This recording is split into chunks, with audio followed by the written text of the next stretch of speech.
as many as were baptized into Christ, ye put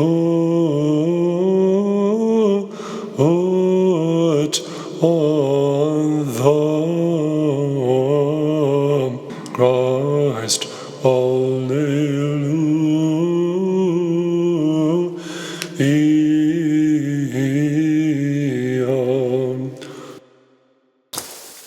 In the name of the Father, and of the Son, and of the Holy Spirit, our one true God. Amen. Greetings, everybody, and thank you for taking the time to view our weekly sermon of the Genuine Orthodox Church, the Genuine Orthodox Church of America. This is the week of St. John of the Ladder. Our Father was made famous by the fact that he wrote this book, The Ladder of Divine Ascent, by St. John. And Klimakos means ladder. St. John of the Ladder. And this is it. The first translation into English was made by Archimandrite Lazarus. And it's only appropriate that we should read something from this, and to get a good understanding of the mentality of the saints, because this was written hundreds of years after Christ came. And it's in, 30 steps? Yes, 30 steps. Where is the... Okay. And it's written for monks and for nuns and for every Orthodox Christian. Because look, the monastics, monks and nuns, are the glory. Truly, they are the glory of the church. When you have people to dedicate themselves to Christ, to consecrate themselves to Christ, this is a wonderful offering and sacrifice that people have given to the church, to Christ. And it's the glory. As I said, it's the glory of the church. In the first centuries, we had 12 apostles gave themselves to Christ. Then 70 apostles gave themselves to Christ. And then after that, the gates were open to all who wished to do the same. And they were able. So St. John wrote a book. And here, let me read the table of contents. The first chapter is on renunciation of the world. Yes, St. John the theologian in his gospel says, this is true religion, to not be infected by the world. The second step is detachment. The third step is exile or pilgrimage, away from the world, away from our family, away from all that would hinder us in the monastic life. The next step, the fourth step, which we always say is the most important, it's on blessed and ever memorable obedience, which is the most important. Step 5, painstaking and true repentance. Step 6, embracing remembrance of death. Now he talks about all these subjects and how you should properly understand them as a true warrior of Christ. Step 7, mourning, which causes joy. Freedom from anger is 8. Remembrance of wrongs, is step 9. Step 10 is slander. Step 11 is talkativeness and silence. These are all virtues and vices that someone who is dedicating themselves to the spiritual life should know about and should be masters over the vices and accomplishers of this virtue. Talkativeness and silence. Talkativeness is a vice, silence is a virtue. Lying is step 12. Step 13 is despondency. Oh, there's a lot of material that would help everybody. Step 14, on clamorous yet wicked master, the clamorous and wicked master, the stomach. Oh. Step 15, on purity and chastity. Incorruptible purity and chastity, to which the corruptible attain by toil and sweat. Step 16, on love of money, bad, or avarice. Step 17, on poverty. Step 18, on insensibility. Step 19, on sleep, prayer, and psalm singing. 20 is on bodily vigil and how to attain through it spiritual vigil and how to practice it. Oh boy, can you imagine if everybody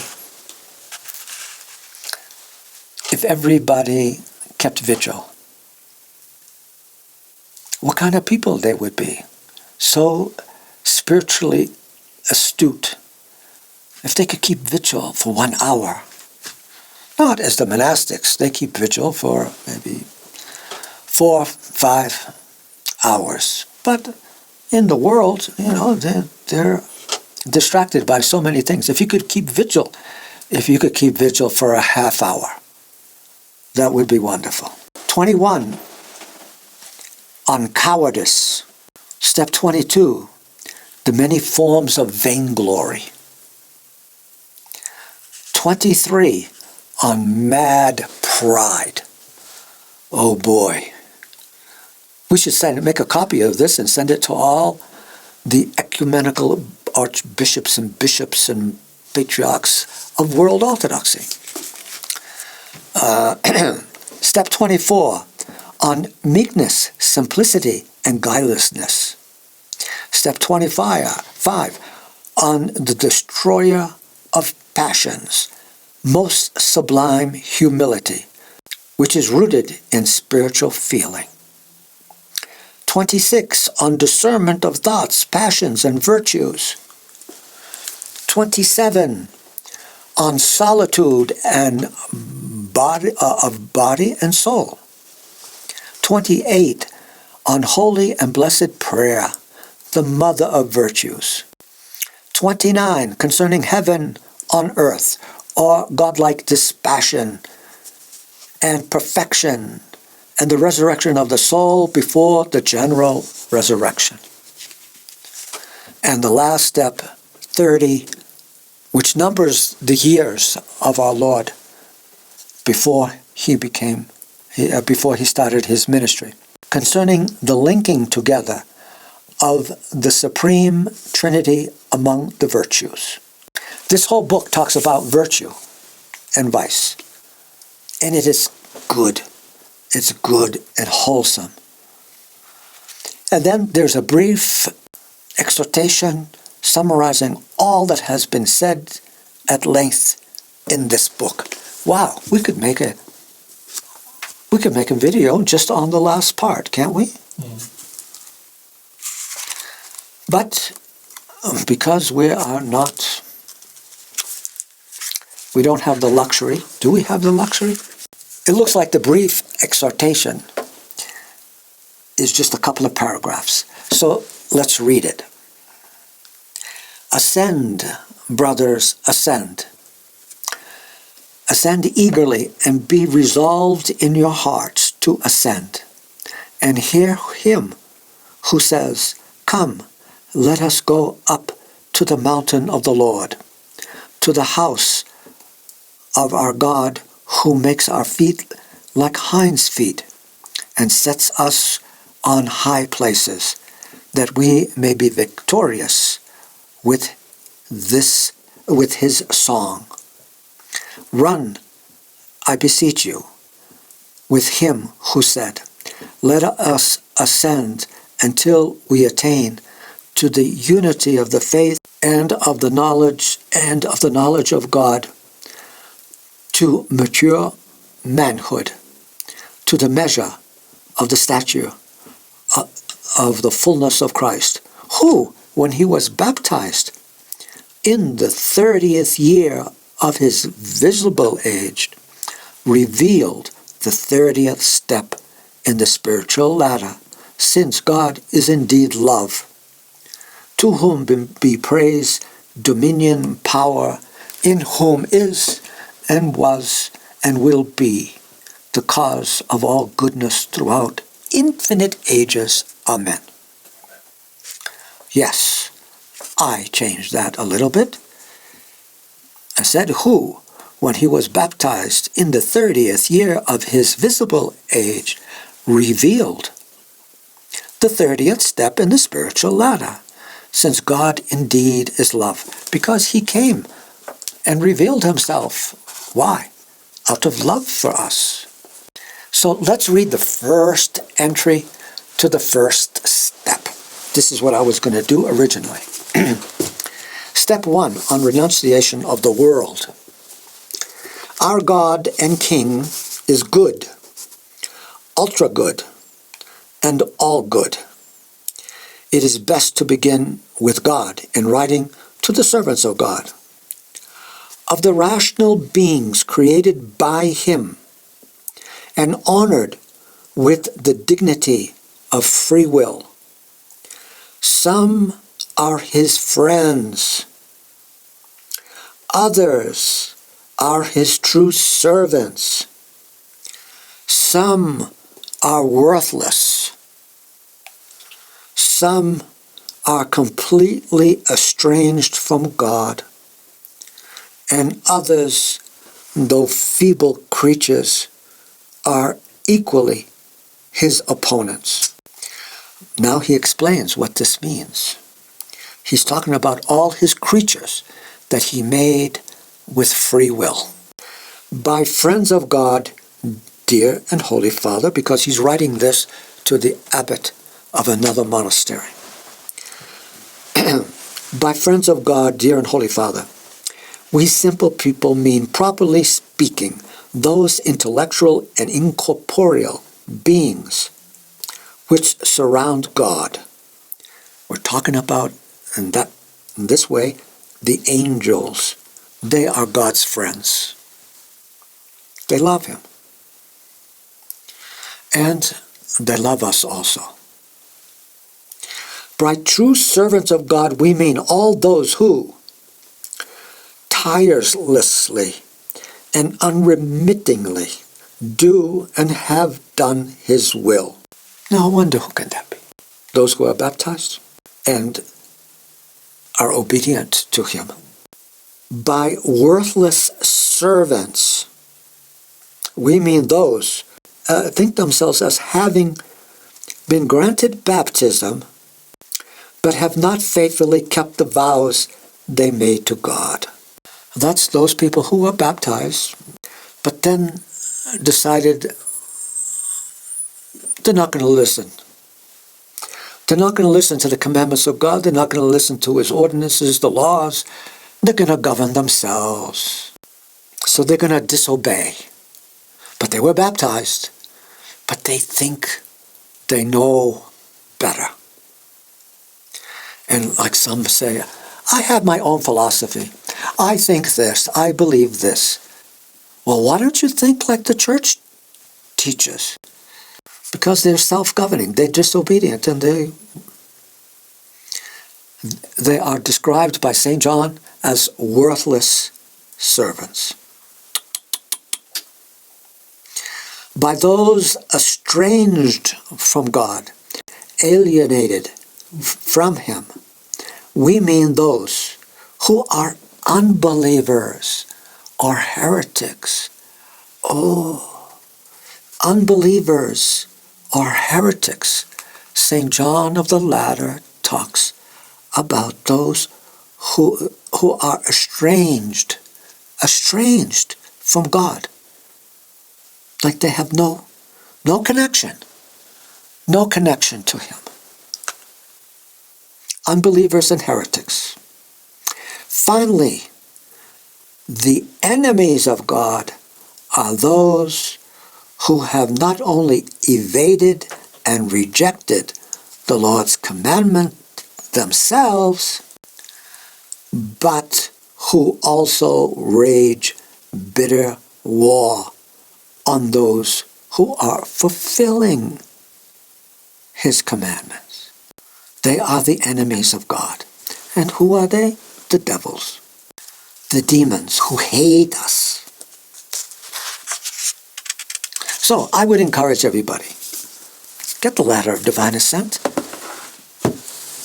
and indulge yourselves in spiritual ocean of devout contemplation and enlightenment. Yes, why not? Why not say that? Okay, and today, because it's St. John of the Ladder, we have the Epistle and the special Gospel that's read for monastics. But today also, on the immovable calendar, we have the life of St. Mary of Egypt, which we will celebrate next week on the movable calendar, the general commemoration. But today is the general commemoration of St. John Klimakos, St. John of the Ladder. Tomorrow is Monday, St. Titus the Wonder Worker, and we are in the fast. We are in the great fast. And remember, we belong to Christ, so we fast because it's His commandment. Tuesday is St. Nikitas the Confessor and Joseph the Hymnographer and the New Martyr Paul the Russian. And as we could see on the calendar, Wednesday is we commemorate. We have the great canon of St. Andrew of Crete. He wrote the great canon on this day, the Wednesday of St. John of the Ladder, is when we do in church what we do every year. We come to church to humble ourselves, to weep when we hear the beautiful expressions of divine grace that St. Andrew has put together, which will bring us to compunction. And it's a service that lasts, 1, 2 hours, 3 hours? And so the church allows us to have olive oil on that day, because we make vows with every entry of the canon. Okay, Thursday is St. Mark the Anchorite. We have an icon of St. Mark the Anchorite, don't we? Thursday is St. Methodius, the equal to the apostles, and St. Gregory Sinai. We have icons of both. And it's in the Great Fast. Now we come to Saturday, where we relax the fast, again with olive oil, because it's the weekend. And it's the Akathist icon of the Mother of God. And we're going to put up the Akathist icon of Zographo. Okay. And as we said, next Sunday is St. Mary of Egypt. So let's read the epistle for this week. And it's St. Paul talking to the Ephesians. And he says, brethren, because they are his brethren. He's not talking to everybody. This letter was written to the Ephesian faithful. He says, be walking as children of light. For the fruit of the Spirit is in all goodness and righteousness and truth. And truth. Now this is what we always, in all of these videos that we make, we are proclaiming the truth. The fruit of the Spirit is in all goodness and all righteousness and truth, proving what is well-pleasing to the Lord. Cease having fellowship with the unfruitful works of darkness, but rather even reprove them. Bravo. For it is shameful even to speak of the things which are done by them in secret. So we won't mention what people do in secret. It's not good. But all things which are reproved are made manifest by the light, for all which is manifest is light. Therefore he saith, quote, rouse thyself, Isaiah is saying, rouse thyself, thou who sleepest, and arise from the dead, and Christ shall shine in thee. Close quote. Be taking heed then how exactly ye walk, not as unwise ones, but as wise ones, redeeming the time, because the days are evil. Wonderful. Redeem the time. This is the time that God has given us to find the truth. God have mercy. On this account, cease becoming foolish, St. Paul says, but become as wise ones, understanding what the will of the Lord is. The will of the Lord is that we all be saved and come to the knowledge of the truth and join his church. Those are my words. Now we continue with St. Paul. He says, cease being drunk with wine, in which is prodigality. But keep on being filled with the Holy Spirit, with the Spirit, speaking to one another in psalms and hymns and spiritual songs, singing and chanting in your heart to the Lord. What is he telling us?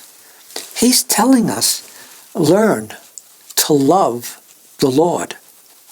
Learn to love his commandments. Learn to love the scriptures. Learn to love his church. Learn and fall in love with Christ and love him and be faithful in love all the time. That's redeeming the time. It's something that you will never, ever regret. So, the gospel reading to St. Matthew. At that time, Jesus was going around all Galilee, teaching in their synagogue and proclaiming the gospel of the kingdom and curing every disease and every sickness among the people. Everything. There wasn't anything at that time that he would not cure. And the report of him went out through all Syria. Syria, that's the country above Israel.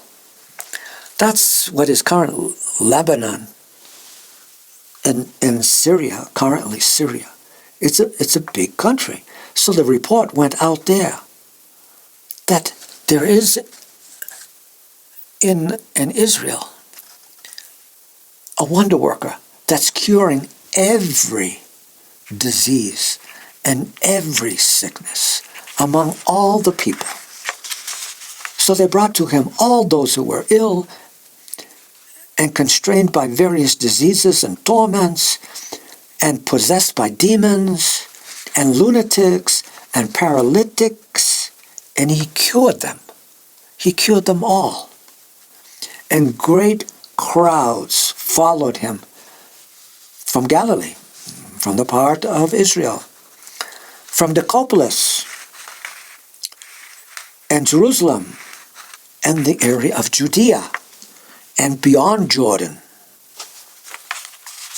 Okay, our Savior made his appearance.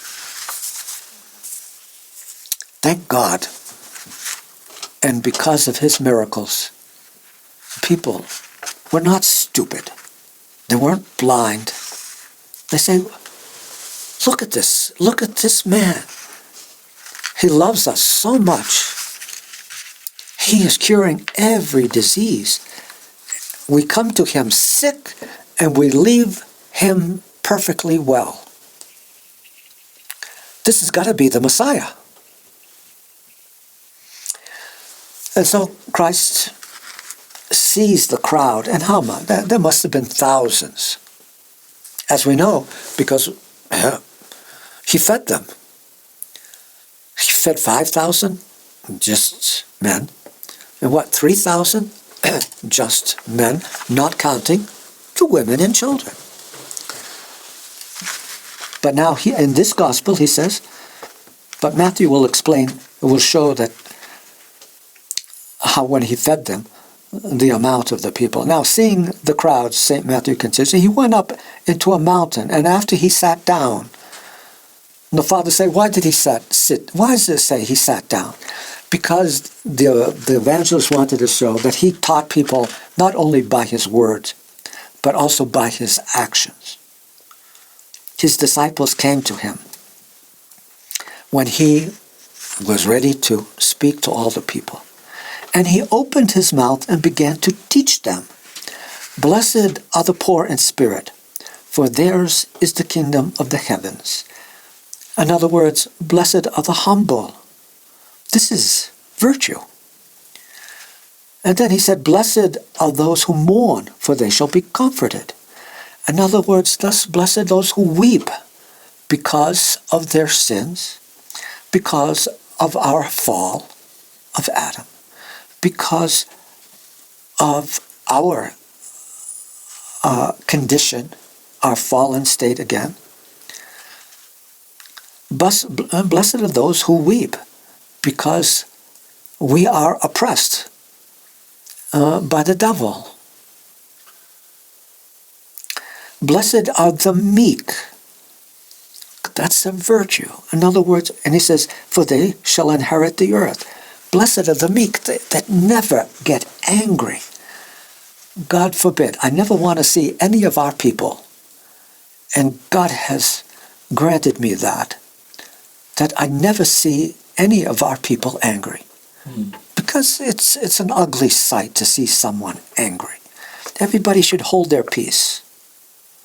He says, blessed are the meek. What a beautiful virtue. And he says, because they shall inherit the earth. Well, the earth, that's everything. Yes. If you're angry because you didn't get something, well, Christ is telling you, you're going to inherit the whole earth by being meek. You don't have to worry. You don't have to get angry because you didn't get something. You're going to get the whole earth. You're going to inherit the whole earth by remaining meek. Blessed are they who hunger and thirst for righteousness, for they shall be filled. In other words, blessed are those who desire and thirst to learn the truth, to understand reality. Why are we here? Why are we in the state? Why did Christ come? Why is everything happening like this? Why do we have malicious enemies like the devil, who's constantly, with his demons, constantly warring against us? Why do men follow the devil? Why? So we have to, he's saying, blessed are they who yearn to know the truth, because we're going to know it. God is not going to hide the truth from anybody who desires to know the truth. He says, blessed are the merciful, for they shall find mercy. This is a virtue. Blessed are they, in other words, blessed are those who give to those in need, who give of their abundance to the poor. How can you be a Christian if you see someone in need? Especially, it says, especially one of your brothers, or those of the faith. He's your brother. How can you hold back your offering of help? So, by doing this, by by showing mercy and giving, you emulate God himself, because he's the one that gives everything to all of us. He supports us. He nourishes us. Blessed the pure in heart, for they shall see God. Blessed, in other words, blessed are they who pray and keep their attention in their body or in their heart, and they endeavor to keep it unpolluted. Because when you pray and you do not entertain unlawful things, you're purifying your heart, which is great. Blessed are the peacemakers, for they shall be called the sons of God. In other words, blessed are those who are not ashamed of their faith, not ashamed of orthodoxy, and find the proper occasion to tell their friends and neighbors about the truth. Because when they do that, they spread and give peace of soul. Because those who do not know the truth, who are not Orthodox, who are Roman Catholics or Protestants or pagans or Jews or Hindus or Muslims, they all need to know the truth. And God will grant, if you have friends, he will grant you an opportunity to tell them about orthodoxy. And then it's up to them. Then they make a decision whether they want to learn more. Then you will be a peacemaker, he says. Blessed are they who have been persecuted on account of righteousness, for theirs is the kingdom of the heavens. So, blessed are you if you're living a virtuous life and you're persecuted because of that. Glory be to God. Because yours, Christ is saying, you're going to win the kingdom of heaven. And then he says, now that's one type of persecution. If you're persecuted because you're living a virtuous life, you're not indulgent in the vices of the world. But now, blessed are ye whenever they, who are they, unbelievers, or anybody, reproach you and persecute you and say every evil word against you falsely on account of me, on account of Christ. Then he's saying, be rejoicing and be exceedingly glad. Don't just be glad, be exceedingly glad, because your reward is great in the heavens. It's not going to be just a reward, but it's going to be exceedingly great in the heavens. For so they persecuted the prophets who were before you. So if we are persecuted because we belong to Christ, our Savior is saying, rejoice. Because you are going to attain the kingdom. And then this is the last verse of this gospel reading. He says, ye are the salt of the earth. But if the salt should become insipid, with what shall it be salted? How do you salt the earth? If the salt should become insipid, it is of no longer good for anything. It is no longer good for anything. Mm-hmm. For anything. Except to be cast out so it could be trodden underfoot by men. It's like dirt. It's like... So, he's saying, these are the virtuous commandments that Christ gives us. And if you obey them, if you do them, if you love them, he says, you're going to be the salt of the earth. The earth, the salt of the earth. Yeah, the earth is going to love you. And you're going to be good for everything. For people and for the environment, for the time, and for everything. You're going to be the salt of the earth. Yes, and God is going to protect you. But if you don't obey any of the commandments and you have no virtue, if you don't try to have any virtue, then he says you're good for nothing. And how many times throughout the Gospels were there examples where Christ was saying, I'm looking for the fruit of virtue? What? He cursed the fig tree. He cursed the synagogue because it brought forth no fruit. Over and over again, Christ is looking for the love that is natural for human beings to show to God and to live a virtuous life according to his commandments. If you don't have virtue, see, he is telling us how you're going to be judged even.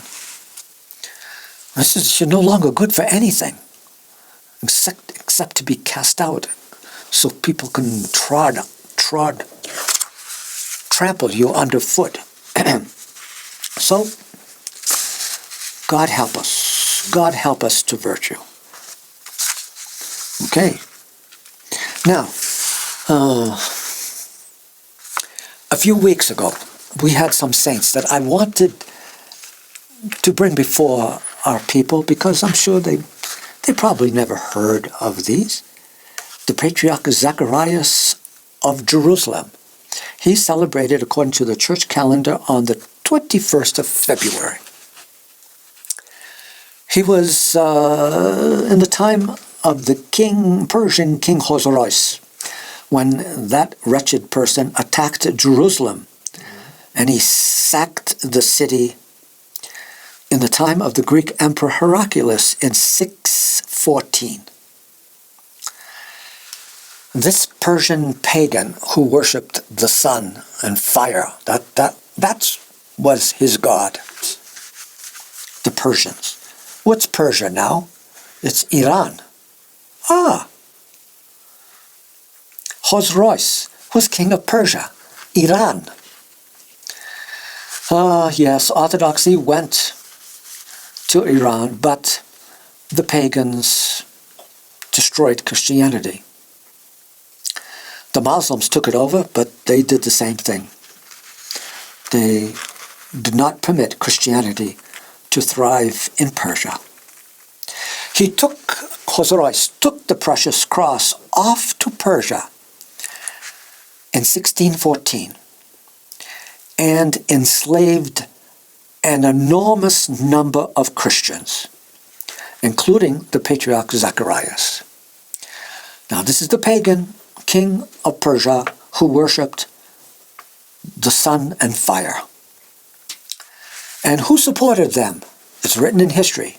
In fact, you could read the whole account and the life of Patriarch Zacharias in the Great Synecdoche for February. His whole life is here. What I just read to you is abbreviation from the prologue.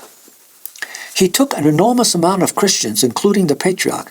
The Jews supported him in his wickedness towards the Christians. It is recorded among the further malice on the part of the Jews that they bought 90,000 Christian slaves from King Zacharias. The Jews bought all of these slaves, 90,000. It's unbelievable. And we're in the process of killing them all, the Jews. The aged patriarch spent 14 years in slavery. Many miracles were wrought in Persia by the precious cross. And the Persians exclaimed, the Christian God has come to Persia. So they were able to kill 90,000, the Jews were, 90,000 Christians, before the Emperor Heraclius later compelled King Hosroes to return the precious cross to Jerusalem, together with the Patriarch Zacharias and all the remaining slaves that were not slaughtered. The emperor himself carried the cross into the holy city on his back. Saint Zacharias spent the remaining days in peace and went to the Lord in 632. Now, in the complete life, it says, on entering Jerusalem, the emperor reinstated Patriarch Zacharias and restored the venerable and life-giving cross of our Lord Jesus Christ to its proper place. After giving many heartfelt thanks to God, he drove the Jews out of the city. He ordered that they should not have any right to come within 3 miles of Jerusalem because of what they had done. Now we see people saying, oh, the Jews have a right. Well, there was a time, as we see in history, you could look it up, they didn't have a right because of their maliciousness. So what do we say? What do we say today? Do they still have maliciousness? Are they causing a genocide? Are they killing? All right, they're not, well, maybe there's some Christians, but most of them are Muslims. Do they have a right to indulge in killing? What happened lately? Why? What is happening lately in the news? 2 weeks ago, the Israeli government decided to fly into another country, Syria, and to bomb the embassy of another country. What country? Iran. And they killed a few of their officials.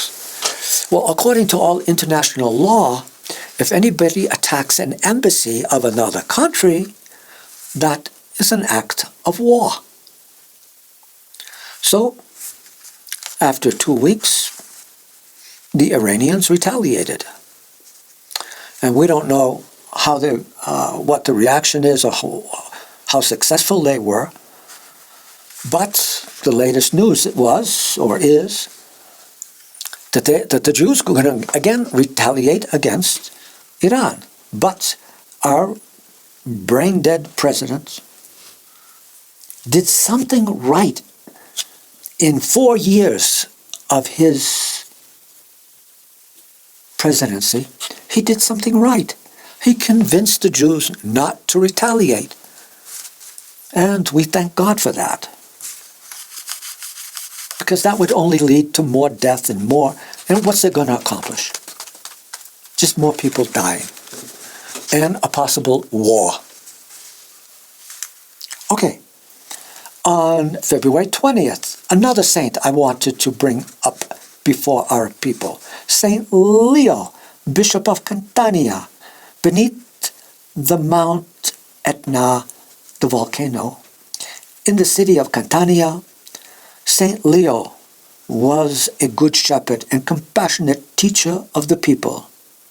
He had great care for the sick and the poor, and both his zeal for the faith and his compassion for the needy were great. He has zeal for the faith. That's wonderful. That's a good virtue. Mm-hmm. There appeared one day in the town a magician called Heliodorus, who deluded the people with many illusions and greatly seduced the young.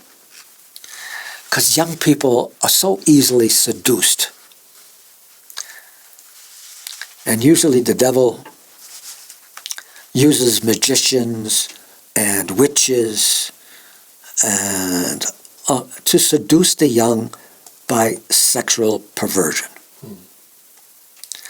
So this guy, he was a magician. He once entered the church during the divine service and began his tricks to seduce the people in church. They're praying, and this wretched person comes into the church. So Saint Leo came up to him and bound him, and with one end of his pallium, the amorphon that goes around his shoulder, the symbol of a bishop, led him out of the church to the marketplace, and there he ordered a great fire to be kindled.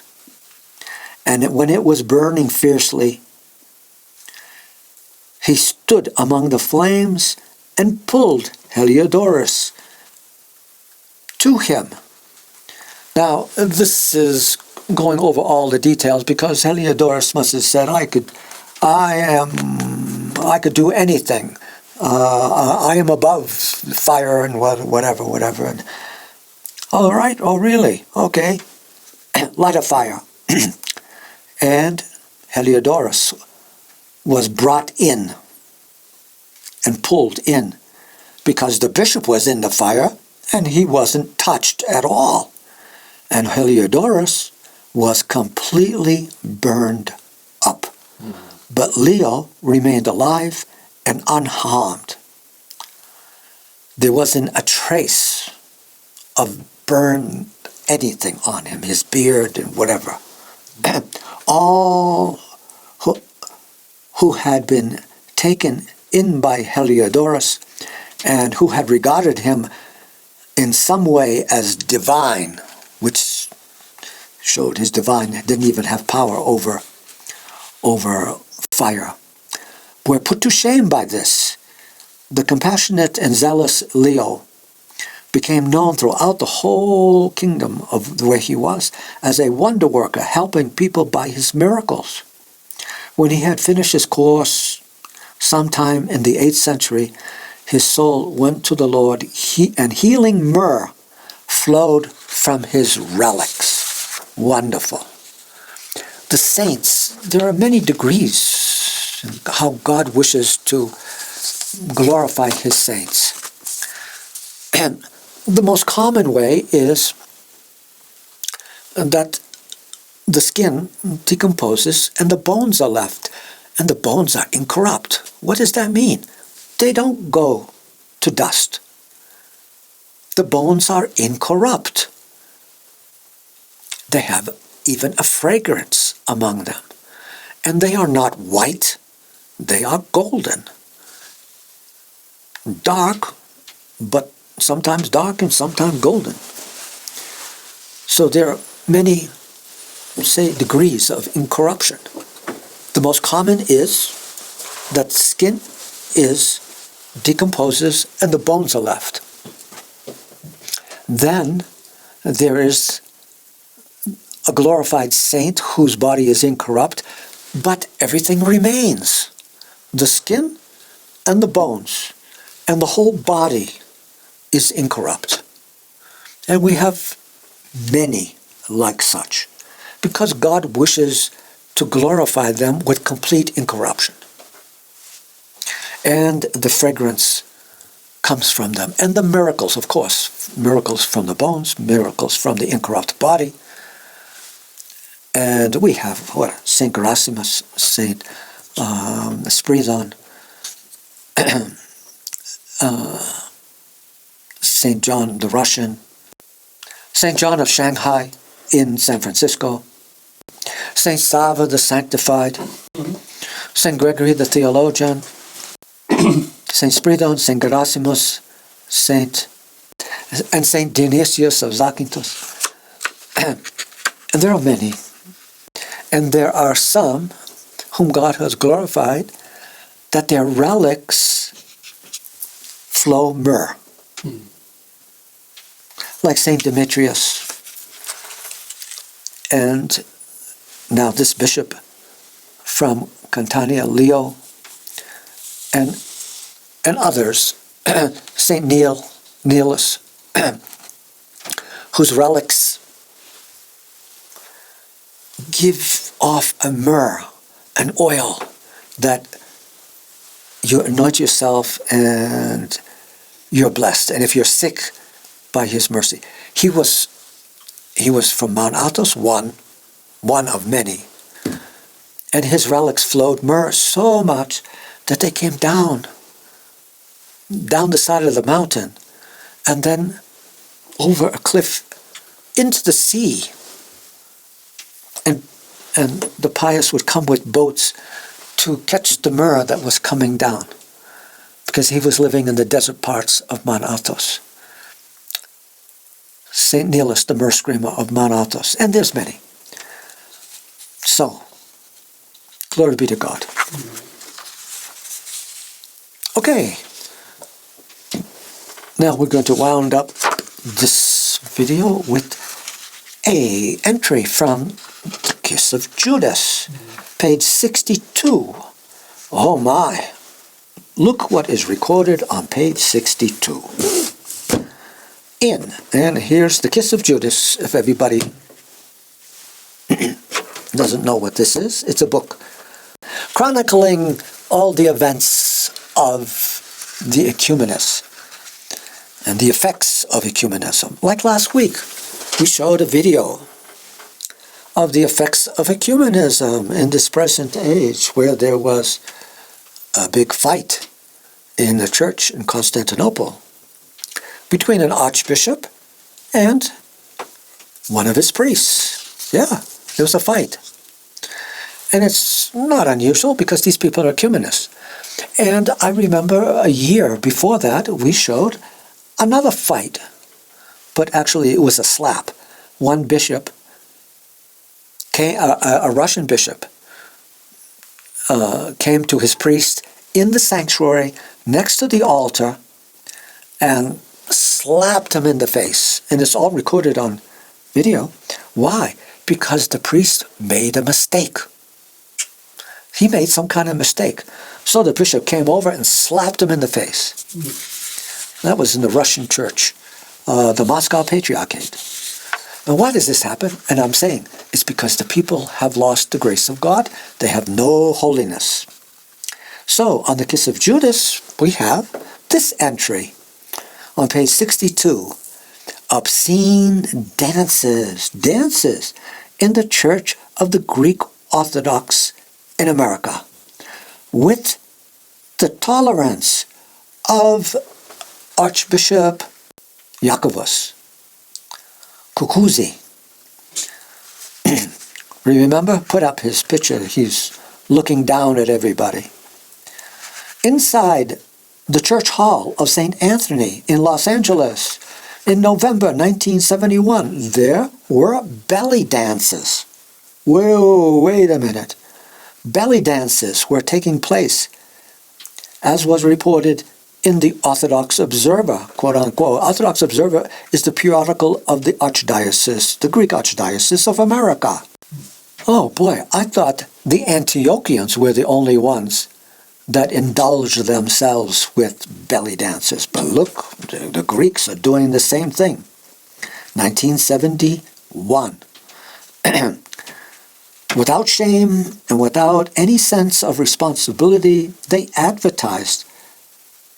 And this is same for a plaque to remember this event of the belly dance with a photograph of this shameless woman or women in an immoral and despicable pose. And this was reported by Nicholas Sophopoulos from San Francisco, published in the Orthodox Press on May 1974. Well, why does this happen? How come there's belly dancers? Belly dancers in a church? It's because the loss of holiness. How does a loss of holiness occur? It occurs when you become heretical. You drive the grace of the Holy Spirit away. The Spirit of truth is not going to stay where there's heretical teaching. Heretical teaching means untruth, lies, fabrications. So, look what we have. Okay, let's clean our minds and clean our... by reading something from St. Gregory Palamas. And he's talking about St. John of the Ladder, how appropriate. And he's writing on those who practice stillness. Do you see, my brother, how St. John of the Ladder has shown you, not simply from the spiritual, but even from the human point of view, how vital it is for those who seek to be true masters of themselves and to be monks according to their inner self, to instill or impose the intellect within the body. Nor is it out of place to teach beginners, in particular, to look within themselves and to bring their intellect within themselves by means of their breathing. For no one of sound judgment would prevent a person who has not yet attained a true knowledge of himself from concentrating his intellect within himself with the aid of certain methods. Since the intellect of those recently embarked on the spiritual path continue to dart away again as soon as it has been concentrated, but must continually bring it back once more, for in their inexperience, they are unaware that of all things it is the most difficult to observe and the most mobile. That is why some teachers recommended them to pay attention to the exhaling and inhaling of their breath and to restrain it a little, so that while they are watching it, the intellect too may be held in check. This they should do until they have advanced with God's help to a higher stage and are able to prevent their intellect from going out to external things, to keep it uncompounded and to gather it into what St. Dionysius calls a state of unified concentration. This control of breathing may, indeed, be regarded as a spontaneous consequence of paying attention to the intellect. For the breathing is always quietly inhaled and exhaled at moments of intense concentration, especially in the case of those who practice stillness, both bodily and mentally. Such people keep the Sabbath in a spiritual fashion, and so far as is possible, they rest from all personal activities. They strip their souls' powers free from every transient, fleeting, and compound form of knowledge, from every type of sense perception, and in general from every bodily act that is under our sway, and, so far as they can, even from those not entirely under our sway, such as breathing. Okay, now we're going to go to St. John of Kronstadt. As man consists of soul and body, so correspondingly there are double means of support of his life, spiritual and bodily ones. Those for support of bodily life are air, food, drink, light, and warmth. And those for supporting the spiritual life, We have prayer, which is like air, reading the Word of God, the life-giving mysteries of the Church, and pious meditation on God. Okay. That's what we have for this week. Thank you for listening to us, and God bless you. The grace of our Lord Jesus Christ, and the love of God the Father, and the communion of the Holy Spirit be with you all. Amen. Have a wonderful week.